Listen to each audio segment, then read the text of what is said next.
All right, the U.S. military going PC. The Army just submitted a request to change titles from infantrymen and crewmen to more gender-neutral names. And other branches of the military may soon follow suit. So is this a good idea or a bad idea? I thought we had bigger issues. Joining us right now is the veteran U.S. Marine Corps Captain Anu Bhagwati. Thank you so much for joining us.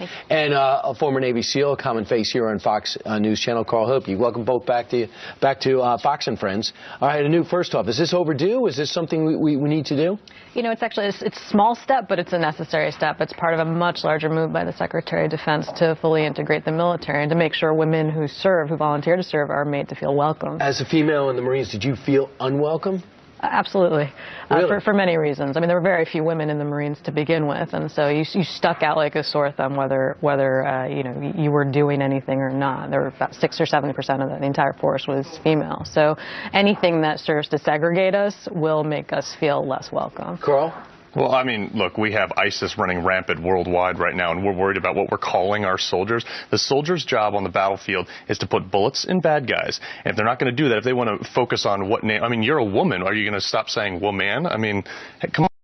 How do you take these names out of the actual titles? Well, like I said, it's not the primary issue at hand here, but it's part of a larger move. We've seen this in similar institutions like the fire department, the police department. These are departments all over the country, not just here in New York City, where a fireman is now called firefighter. A policeman is now called a police officer. I mean, people don't even blink at these terms. They're very commonplace right now. But I do believe the policeman is also commonplace. Can we just see that Navy? What the Navy says is they're considering it is essentially this.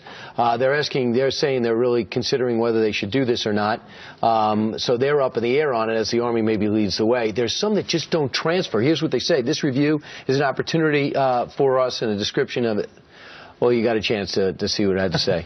One probably quick. So we're in the middle of, this is the middle of flux right now. How does this help our troops defeat the enemy? I mean, that should be the question on anything. There's all this PC push in the military right now, but we need to focus on how does this make the U.S. military stronger? The answer, it doesn't. It doesn't matter what you call somebody. They need to be able to, and women have been integrated greatly. I mean, women can become SEALs soon. They're getting into Rangers. They're doing everything they can to integrate them. Do they have to change the name? Does it really matter that much? So midship people?